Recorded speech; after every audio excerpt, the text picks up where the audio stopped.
Welcome to Trojan Talks. My name is Beong-Soo Kim, president of the University of Southern California, and this podcast is a space for open conversation with thought leaders both inside and beyond our university as we explore the ideas shaping USC's future. Today, I could not be more pleased to be sitting down with USC Distinguished Professor Peter Mancall. Peter is one of the preeminent scholars in the country on early American history, and I look forward to this conversation, Peter, about a forthcoming book you have as part of the Oxford University series. And I was wondering if we could just dive right in and talk about how this project arose and how you tried to approach an incredible span of history from, I think, 1000 to 1680. Yes, well, thank you. First, Byung, thank you so much for having me today. I'm loving being here. The project began with an invitation from Oxford University Press. This is a really famous series that the press has done. It's a series of narrative histories. Most of what historians write now are analytical work. So this is a narrative history series. And the people that thought about this series thought about it in the 1970s. Richard Hofstadter from Columbia and C. Van Woodward from Yale. And Hofstadter never saw a volume come out, and Woodward, I'm not sure. And so they laid out what would be what they hope to be a definitive, or at least an important series of works about the American experience, which they primarily at first thought about starting with the Revolution, with the actual nation, hence the title of the series, Oxford History of the United States. And then I think it occurred to someone, wait, the history is deeper still. And then when they eventually approached me, which was not that long after I got to USC, with this opportunity, I was intimidated and thrilled. I mean, the idea that I would be in company with these books that are just on every historian's shelf and reach a really wide audience, not only of just my peers, but really, this will be in high school libraries across the country, as well as college and university, public libraries, and the series just reaches everywhere. So the idea that I would be able to do that and to tell a really detailed story of a period that most Americans know fairly little about. Americans have heard of Columbus, for example. Then they kind of skip, many people, to the founding era, to the Revolution. But so much happens before then. And so as I talk about in Contested Continent, I think the story begins around the turn of the year 1000, around the first Christian millennium. And then I take it for about the next 700 years and try to really give life to things, really put a lot of people and places in this book to tell a story of what I think of as the foundations of what would become the United States. You truly are joining an illustrious group of historians, including James McPherson, Gordon Wood, David Kennedy. So I know there's going to be a lot of interest in this book when it comes out, and no doubt that it will become the definitive account of this period. Tell me a little bit more about why 1000. You would think that you're used to seeing early American histories starting at 1492, or maybe a little bit before the discovery of what Columbus thought was America, or what he thought was India, actually, but turned out to be, I think it was the Bahamas, is where he initially landed. But why did you want to start hundreds of years before that event? So in the sort of way that American historians think about how we divide things up, there's the colonial period up to the Revolution. And many people write books that lead to the Revolution, right? There's almost sort of a built-in dynamic to get to the Revolution. And so much happened earlier, and so much happened before 1492 that I thought it was important, because we tend to sort of pick up books or hear things, in podcasts or whatever, that's Columbus kind of appears, and 1492 changes the world. 1492 does change the world, but so much happened before he set sail. And so I start around the year 1000 because that's when I see the origins of a few crucial movements. In many ways, the most important, and something that's not talked about in a lot of history books, is the movement of corn, of Zea maize, from the Valley of Mexico northward into the Mississippi Valley to form a city known as Cahokia. You can still see the remains in East St. Louis. It was the greatest city north of modern-day Mexico City. And from there, people got into settled agriculture and changed the landscape. And as maize spread through the Mississippi Valley and then towards the east, it allowed for population growth. It allowed for population density. People could form into essentially proto-cities, towns. So that development is happening in the Western Hemisphere. At sort of the same time, two big developments are going on in Europe. Norse, who we typically call Vikings, are exploring the North Atlantic. And they're exploring the North Atlantic really as sort of colonizers. First to Iceland, then to Greenland, and then eventually to Newfoundland. They don't stay for a long time in Canada. They stay for a while in Greenland and eventually give up. But for me, that's important to the story because it tells us something about America that we forget. Europeans did not always succeed when they crossed the Atlantic Ocean, and for many people, the investment wasn't worth it. The Norse could have stayed, but they decided not to. At almost the same time, that is in sort of the central Middle Ages, Europeans are becoming much more interested in sugar.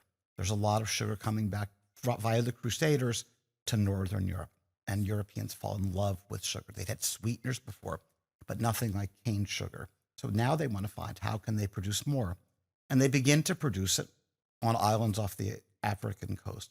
And as they do that, for one reason or another, they basically destroy the native population. And so they still want to get sugar. And it's at that moment, sometime in the 14th, 15th century, that we begin to see Europeans capture and transport Africans onto what we would think of as plantations to produce sugar. So these three developments, the movement of agriculture northward into eastern North America, the first Europeans arriving across the Atlantic, and the development of what we would later call slavery, all happened before Columbus. And then happening around the time of Columbus, and hugely important for me, actually just before Columbus, Europeans began to use movable type. So the printing presses begin to spread across Europe, which meant that at the same moment that Columbus goes and Europeans are hearing about this, many more people can read it. And so the speed with which people could learn about the Americas was remarkable compared to what happened before. So these four things all happened before 1492 and all set up the story that I tell on Contested Continent.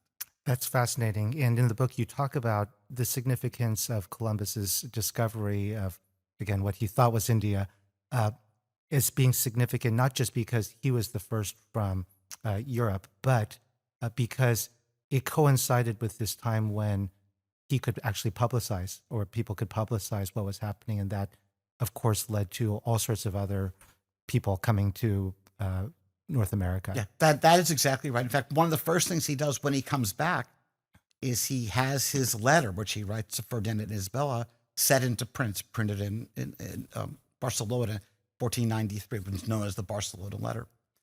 He describes what he saw, and all of us describe things in ways that make sense to us. So Columbus arrives, he's in the islands, and he sees this tropical paradise.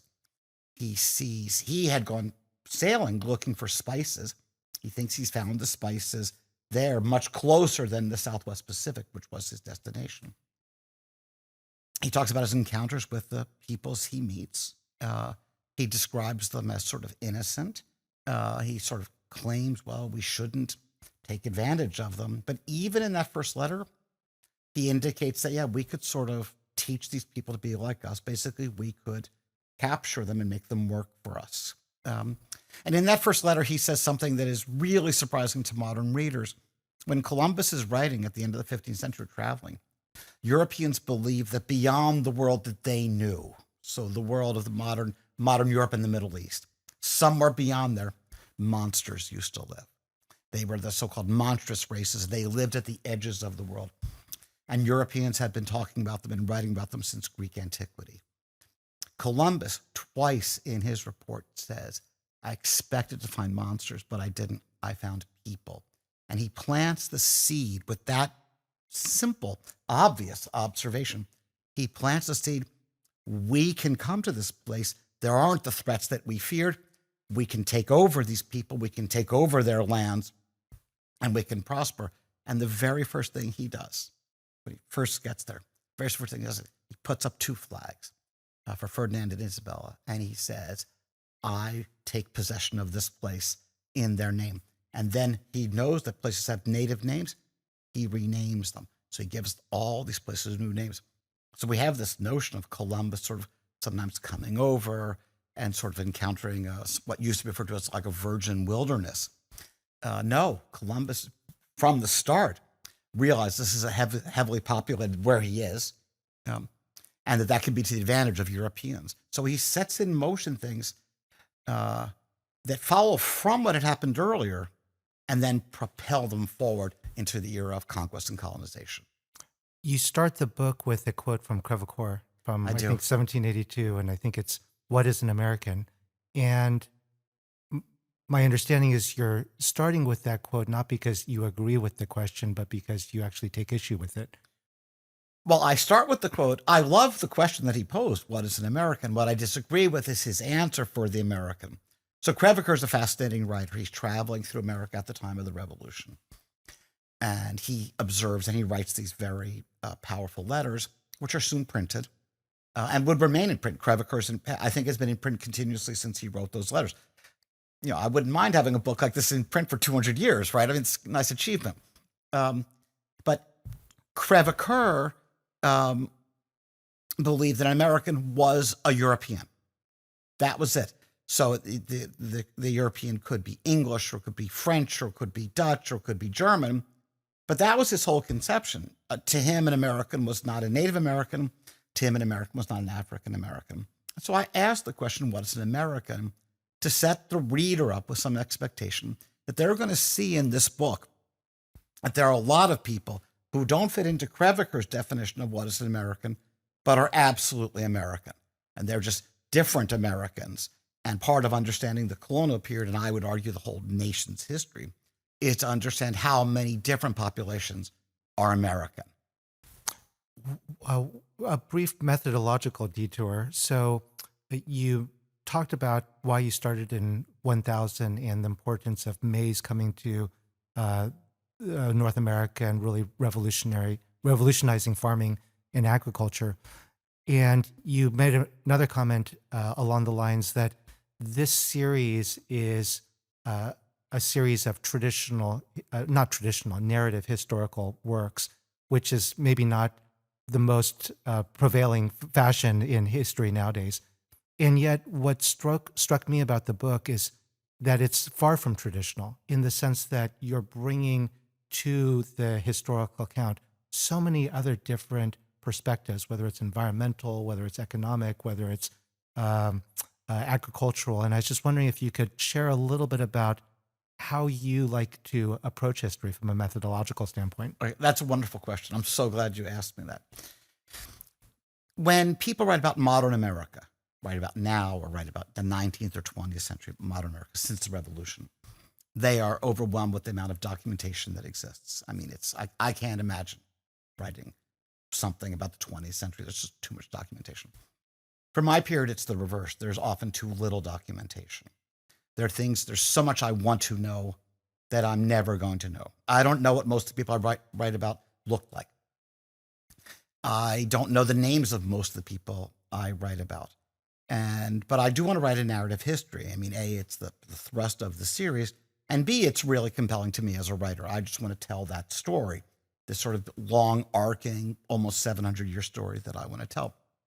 Well, to tell that story for the earlier period, and I don't have a lot of documentation, I don't have a lot of firsthand observations, I have to go back and find what sources can I use. So I've done a lot of environmental history in my career. This is where historians look at the relationship between nature and human communities. I have an appointment here in anthropology as well as history, really based on my study of encounters between Native North Americans and Europeans, through line of my career.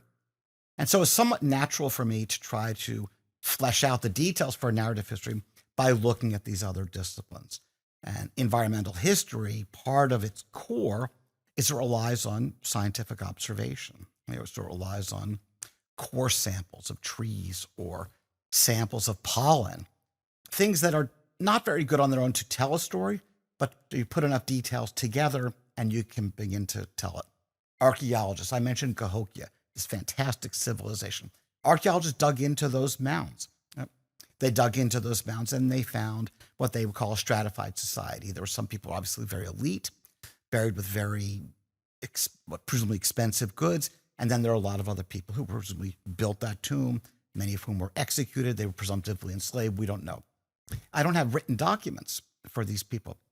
But those archaeological details, when an archaeologist writes, in that grave at Cahokia, there is stone from Carolina and Oklahoma or from the northern Midwest. And by the way, when we do archaeological digs in those places, we find ceramic styles that started in Cahokia.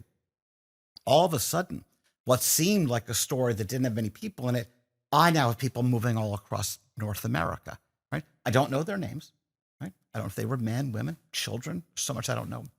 But I can begin to imagine them as characters and to sort of say, these people need to be in my book as best as I can try to tell the story. So we're not going to be able to do justice to your book, which spans almost 700 years. But from 1000, you've come up with this framing that takes us from this age of discovery, not just Columbus, but well before Columbus, and then through this period of colonization or colonies when the European powers in particular became very interested in asserting their power in the continent. And then a period towards the end of your book that I think you've described as fractures, Right. if I recall correctly. That's exactly right.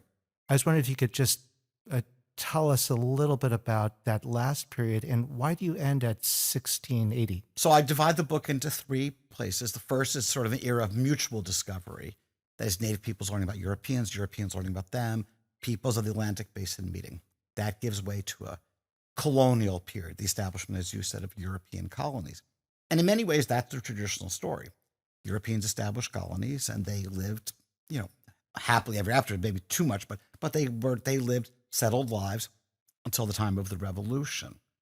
I end the book with this series of what I call fractures from about the mid 17th century to 1680, when things really start to fall apart for Europeans. And there's the climactic moment happens from 1675 to 1680. In 1675, there's an abortive slave uprising in Barbados. There is a rebellion of native peoples across southern and then coastal New England. There's a rebellion of sort of disenfranchised English colonial farmers in the backcountry of Virginia who end up going to the capital, Jamestown, chasing away the governor and burning down the capital. And then for me, and really in many ways the most important, is a rebellion that took place in New Mexico in 1680. So New Mexico is a place that the Spanish laid claim to and believed it would be part of their colonial empire. And they sent some soldiers there, not very many, and they sent a lot of priests there, and they really believed that they were sort of doing well by the local people. They were sort of inviting them to become sort of Spanish subjects. Well, that process didn't go very well. Ever since the Spanish arrived in New Mexico, there had been horrible violence in 1598, a place called Acoma, longest continually settled place in the United States, still settled today. And then this all boils up in 1680. And in 1680, after a series of incidents, a native religious figure named Pope leads this political movement of these towns that are somewhat dispersed, sort of how you can have things in New Mexico because of the climate. These towns which are somewhat dispersed, they organize this rebellion. And on a certain day, they decide they're going to attack. And we often if we think of the American Revolution, for example, we think of attacks really in a political sense, sometimes an economic sense. Religion was a huge through line of the Pueblo Revolt. So they don't just get rid of the soldiers. Again, there aren't that many soldiers, but they kill the priests. They destroy the churches. They rip down the bells and take out the clappers and they drown the bells. I mean, this is very much an anti-Christianity rebellion. It's not widely known in American history, but it's hugely significant at the moment. And it chases the Spanish out of New Mexico for 12 years. They would eventually come back. They would recolonize. But all the things happen after this period from 1675 to 1680. All colonial settlement after that is with a different tone to it. There's much more suspicion. There's much less a sense of we can work with people and much more there is hostility lingering there. We don't want to trigger it again. That struck me as a very important way to end my book. And then I end at the very end. I'm from Philadelphia. We'll talk about the revolution. I'm from Philadelphia, and in Philadelphia Pennsylvania lore, William Penn comes, and William Penn has a different vision for colonies, and he does. So I end with him arriving, and the question is, how does he think about the world that he sees? And I say a little bit about that, and then the book comes to an end. Well, so let's jump a little bit ahead by 100 years or so. As you know, Peter, because you've been really helpful in making it happen, USC is going to be hosting the founding documents when they come to visit us as part of the Freedom Plane exhibition by the National Archives Foundation. We're really excited at USC, and I know you're really excited to be really hosting these documents and getting to examine them up close. My question for you is, I know that you've studied those documents as a constitutional historian, even though your interests have kind of moved backwards in time over the decades. But I was wondering what you could share about these documents from your perspective as an early American historian, because in reading your book, I was struck by the way that you are almost teasing themes that manifest themselves even 100 years later in some of these founding documents. Well, I am teasing themes that would manifest themselves in the revolution itself. Themes about self-government, for example, or how people think about questions of equality and who we think of as equal to us and who we think is unequal to us. That question has this grand call at the beginning, which even at the time people realized not quite accurate in the way that even Thomas Jefferson or George Washington, kept enslaved people. When we think about the revolution, and you can look at, there's so many popular representations of the revolution.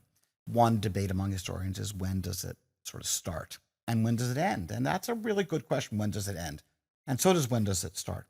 Long after we think it was over, John Adams thought it started in a Boston courtroom in 1761 when a lawyer named James Otis was defending smugglers. Well, that's not part of the normal way we talk about the revolution. It is how I teach it here at USC. I tell my students about that. And then we typically start the story with the end of the 7 Years' War and the British need to raise revenue to protect, as they saw it, the 13 colonies that to protect the East Coast.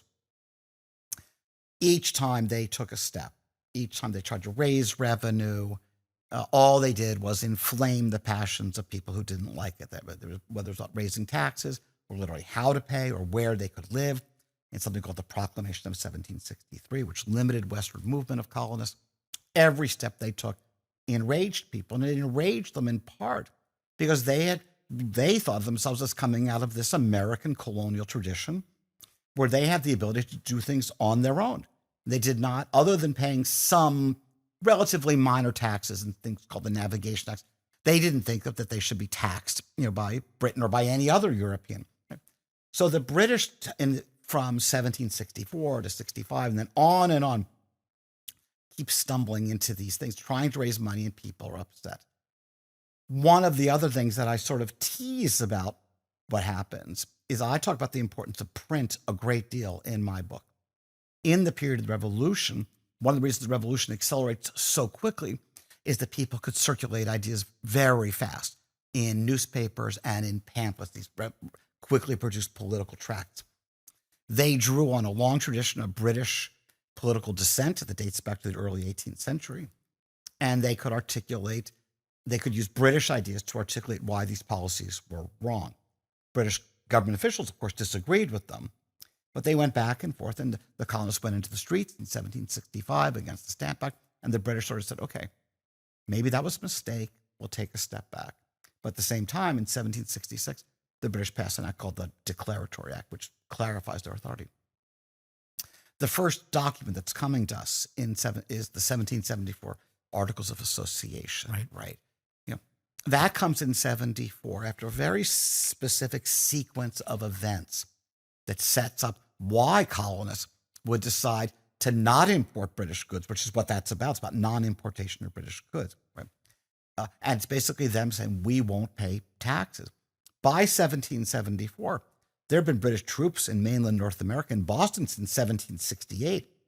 One of the famous moments of the Revolution, the Boston Massacre, happens in March of 1770. Right?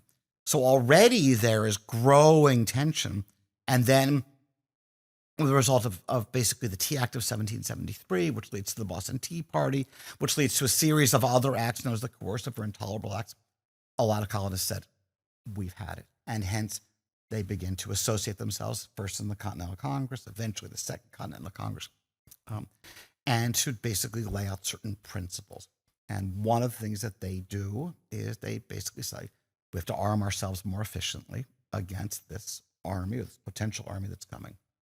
And hence, what April 19th of 1775 is about British trying to take the weapons away from these. They saw them as rebels.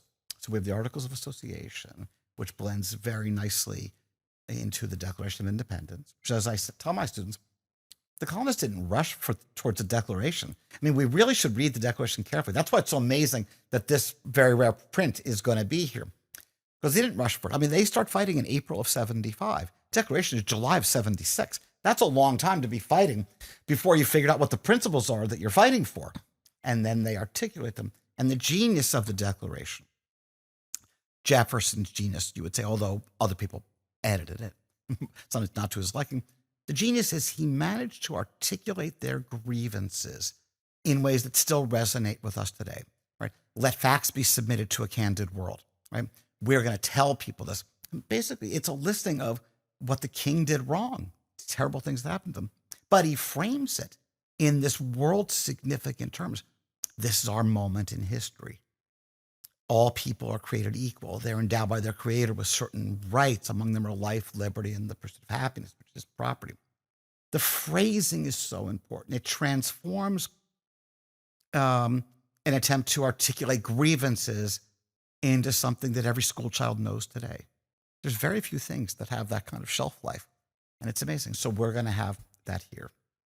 And then some of the, Well, I was just going to say, it is no doubt a work of genius, but I take your point to also be that the origin of these ideas can be traced historically back maybe hundreds of years into the history that you're writing about, the idea of self-rule and the concerns with religious tyranny and all of those things that we see in the list of grievances have this history that you can understand better to then understand how the genius act of framing and articulating these principles. Is that fair? Yeah, that's very fair. I mean, part of it, when we read the Declaration now, especially when our students read the Declaration now, it's still hard not to be caught up in the imagery, in the imagination of the moment. But when you read a clause that one of the crimes of George III was unleashing the so-called merciless Indian savages against people out in the hinterland, in the frontier area, that is reflecting a prejudice that has developed over 150 years. Right? And we read this now and we say all people are created equal. We know that these were slaveholders who were writing this, right? So we read it basically saying, how did they get to that point, right, where you could say people and not include them? That's a story that's in my book, right? That's a story of how the process of basically dehumanizing people took hold in North America, to treat people as labor to extract profit without thinking of their humanity, right? So that's one of the ways I think what I write does set up that later discussion. And then the next document I think that's coming to us is it the Constitution itself, or is it the Articles of... So before the Constitution, also coming here, and I may not remember all of them, but also coming here are these oaths that come from the Valley Forge winter of 1777, 1778. And we have George Washington's, Alexander Hamilton, and Aaron Burr. So for everyone now who lives in the world of the musical Hamilton, the idea that here are Burr and Hamilton with Washington signing the same thing, that is their loyalty to the Continental Army. It's great to see. It's also a great moment to see because we bathe the revolution in such heroic light all the time. The winter of 1777, 1778, when Washington has gone up the Schuylkill to Valley Forge, is a brutal moment. And historians would basically say, before 1777, the Continental Army was okay. They were not a great fighting force, but they emerged from that brutal test of that winter, where influenza thinned their ranks. Like 2,000 soldiers died in that winter out of the 15,000 or so who were there. They emerged really as a much more effective fighting force. And it becomes, in some ways, one of the turning points of the revolution. So we have these oaths that at this moment that is very dark and literally cold, hear people saying, we're on board. And it was the same oath that these maybe 1,200 individual leaders signed, right? It's the same one. And That's but we my have, understanding. Everyone was to sign this to say that they are binding, I don't remember the specific words, but binding themselves to the cause. right. And we have the original signatures of those three. And we have founding- their signatures coming. Well, I haven't seen them yet, but my understanding is that they're coming. I can't wait to see them. Amazing. And then we have, in the aftermath, that we have, in many ways, to me, the most significant document coming is we have the original Treaty of Paris coming from 1783. The agreement signed in Paris by Franklin and others that basically says the war is over and we, Britain, acknowledge the United States. That's amazing. And we can see that it still has, the original wax embossing on the bottom of it. It's a very exciting sort of document. And then we eventually, there's an early copy of the Constitution in there. And one of the great things about the copy that's coming here is when people read the Constitution now, when it's taught often, especially, high school, it's often taught as, here's this amazing document, right? It was like on the third tablet coming down from Sinai, right? It was perfect. We have here the documents printed during the convention. We don't have thorough notes for the convention. We have partial notes, but we have marked up copies of the Constitution. So we can see these people who in the 1780s, things weren't going so great for the United States for all sorts of reasons, trying to think, how can we solve it? And we see their thinking in process. And it reminds us that rather than think of them as like godlike, that these are real people, all men, not all of whom signed it, by the way, trying to work out real problems. And it's a recognition, a realization for us about the struggles of their period. I think very few of them could have imagined that 250 years later, we would still have the Constitution of the United States as our governing document. It's amazing. And then I think we have the Bill of Rights by Madison. And Right. So one of the debates that happens in the Constitutional Convention is, should there be a Bill of Rights? States had written constitutions starting in 1776, so before the national constitution. And many of those states had statements of rights. And they would typically be they would start like, that people should have freedom of religion, that people should be able to, but there was no way to sort of make that operational. All the states, after the Constitution goes out, and there's a vigorous debate, this is where the Federalist Papers come from, this vigorous debate in the states, should we accept this document? This creates a very powerful central government. There are a lot of people who believe that the president was going to become a king. And so they're very nervous, and a lot of people are saying, we need to specify rights. And the opponents of that, like people like Hamilton, said we don't need to specify rights because the Constitution says what government can do, not what government can't do.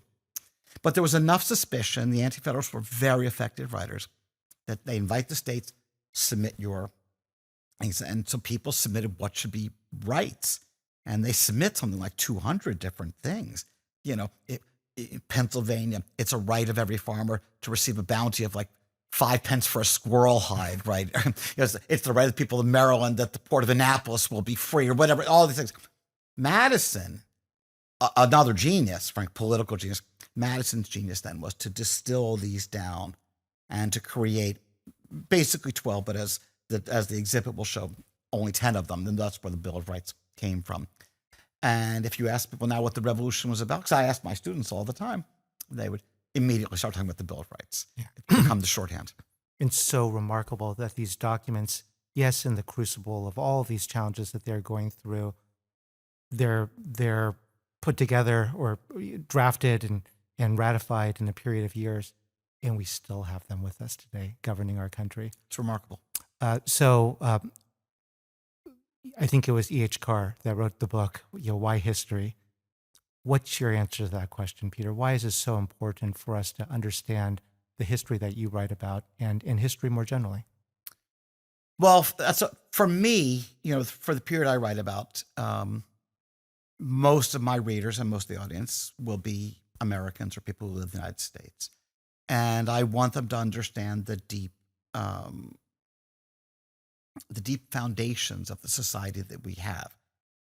And one of the tricks of writing narrative history is almost, as I'm writing, to forget what comes next, to create that sense of suspense, because we all have that, because we don't know what tomorrow brings. And I use various examples with my students from contemporary things. Like, we didn't know that X was going to happen or that Y was going to happen. So I study this history to sort of show that these things were not given by some divine authority.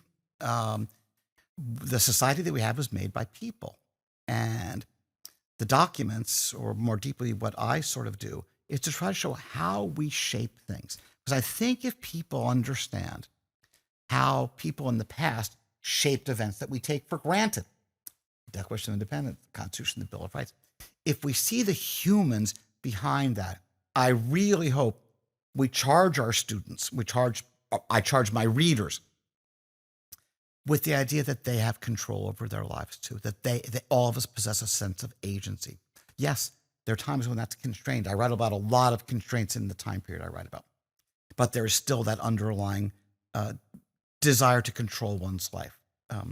My graduate advisor, a very famous historian named Bernard Bailyn, wrote a book called Ideological Origins of the American Revolution, in which he said that the great struggle of the revolutionary generation was between power and liberty, power and freedom. And that governments always want power and that people always want to be free. He was talking about what he read in the pamphlets from the 1760s, 1770s, and then into the 80s. I think that is shorthand for all of us, that we live in whatever society we are from. People in power often tend to want more power, and people who are not want to be free. And society is based on the compromises that we make with each other. We agree to be governed so that we don't live in a state of anarchy, but by the same token, we have certain rights that are foundational and that we will defend to the end. So I'm hoping that my story helps show where those ideas came from. Beautiful. Peter Mancall, thank you so much for your time. Can't wait for the book to come out on June 1st, right? June 1st. All right, congratulations. Thank you, Beong. It's been a pleasure. Thank you so much.